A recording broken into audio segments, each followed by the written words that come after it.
Hey guys, what's up? Russ here with day 153 of my video a day series for 2022. Today I want to have a conversation about CGC and CBCS and why people prefer one over the other.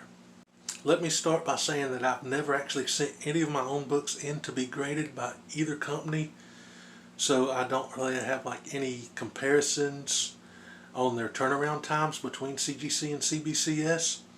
But I did pre-order a guaranteed 9.8 one time from CGC through Comics Elite, and I had all kind of issues with that. I pre-ordered it in June as soon as the pre-order went up for it, and I was supposed to receive it in September of this was last year, and I didn't hear from them. Another month went by. I contacted them in October, and they said, "Oh, we're sorry, we didn't send it in yet." So I waited even longer. They finally send it in. It comes back, and it was a 9.8 like they said, but the case had scuff marks all over the back. I contacted them again, showed them the pictures, and they said it would cost even more money to send it in and get it reholdered because apparently it wasn't enough damage for them to do it for free. I didn't do that. I just decided to keep it because the front of it looked fine for display purposes. And I don't flip or sell books. Everything I get it for my personal collection. But I don't want to get a rant going about that CGC book. I want to try to stick to the subject I'm going for here. And again, that's why people prefer CGC over CBCS, especially lately, because I've seen video after video of CGC rants about people getting misgraded stuff, damaged stuff, mystery hairs in their cases, mislabeled things. I know I've seen one video of a person that sent in a double cover and they received it back with no notes on it at all about the double cover, which tells me they didn't even really look at it before they slapped a grade on it. I've seen a video of somebody that sent in a book that had a hole all the way through it, but the flap was folded back over it where you couldn't really tell, and it came back as a 9.8. I saw a video of somebody that sent in a facsimile of Ultimate Fallout 4, and they didn't grade it as a facsimile. It came back with the notes like it was the original. How do you miss stuff like that? With CGC's quality control taking such a dip lately, why not make the jump to CBCS? Again, I don't have any CBCS slabs personally, and the slabs that I did have were either some were A-OKs and some I bought off of eBay.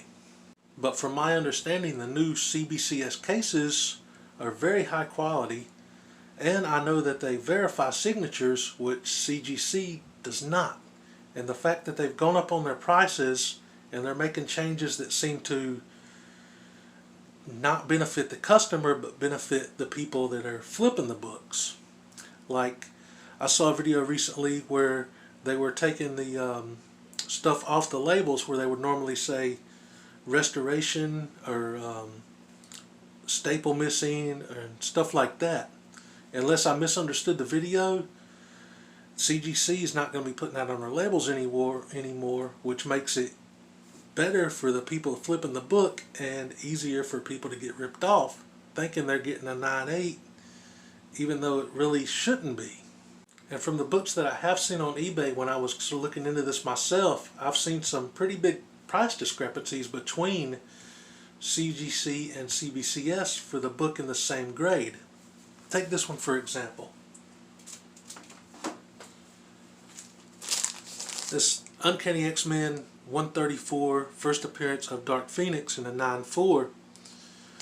This same grade in the CBCS case I've seen going sometimes $50 to $100 less than the CGC case, which makes no sense to me. It's the exact same book, exact grade, with the exact same key element as this one. My thought process is the case is simply for protecting the valuable book. It should have nothing to do with the overall value of the book itself. So in that aspect, I can see why flippers will take CGC over CBCS, even though they ran about it in their videos. They still keep using them because they're making more money from them when they resell. And because that precedent has already been set, I don't think that's ever going to change unless people actually stop complaining and start using other companies. And it's not just comics. I've seen that happen in the Funko Pop community quite a lot back when I was heavily into collecting. I don't know if this is still going on because I've more or less been out of Pops for the last couple years, but used to. Here's for an example. This is a shared exclusive sticker. I can't remember if this was New York Comic Con or San Diego Comic Con, but if you actually go to the con to get the pop, it has the San Diego Comic Con or New York Comic Con exclusive sticker, whereas if you buy them from the stores later, it has the shared exclusive sticker. My point being, somebody set the precedent that the con stickers made it more valuable. Again, same pop, same box, but because the sticker would actually say New York or San Diego Comic Con or whatever, people were paying $50, $100, sometimes more for the exact same item, which makes no sense to me. Once you set that, it's not going to change. I mean, are you collecting the item or are you collecting the sticker? That's just always baffled me. I just don't believe that a book or any collectible should have a different value because of the protector that it happens to be in. If it's the same grade and the same book, it should have the same value across any company that you choose to get it graded in. And I feel like the only people that would have a problem with that logic would be the flippers and people trying to rip you off and squeeze every last dime out of a book. Now, I'm not talking about the people that sell books to be able to buy bigger books for their collection of characters that they actually love and storylines that they love. I'm talking about the people that call themselves investors that don't really care about the book, the character, the storyline. They're just in it for the money. I call them like the used car salesman of the comic book community because they're just in it for the profit and they don't care about the books at all. The people that call themselves like influencers, which is an idiotic term to me to begin with. I just don't understand why so many people follow them unless they're looking to be like a flipper or investor themselves, and they also don't care about the book or the characters, just about the money. Like when you see brand new books that just came out, just because it has a cover that they call a 1 in 25 or an incentive or whatever, go for $300, $400, $500 in a 9/8. That kind of stuff just blows my mind because a lot of times, especially now, you'll see that book not sell well after the first couple months, and people have just fell for that and spent $400 or $500, and then all of a sudden you see that 1 in 25 show up in a Walmart pack for $7 or $8. You know, imagine the Silver Age Key or even Golden Age book you could have got for that price that you spent on that modern, but that's a rant for another time. I do eventually want to purchase a CBCS slab to sort of get an actual comparison side by side to a CGC slab so I can see for myself, because again, I've only heard that their cases are higher quality now. I would like to see that for myself. Also, I very much have been considering submitting my very first book to CBCS because of their signature verification.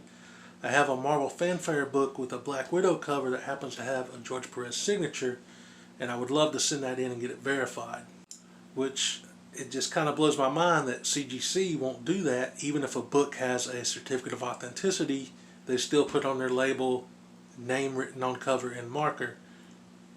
Anyway, I would like to know, for people that use both CGC and CBCS, what are the turnaround times like for each company?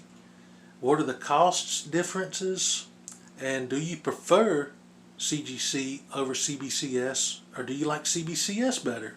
Let me know in the comments below, and I'll catch you guys tomorrow for day 154. Peace, guys.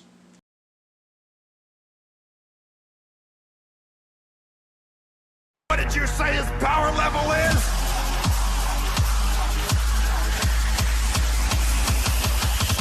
It's over 9,000!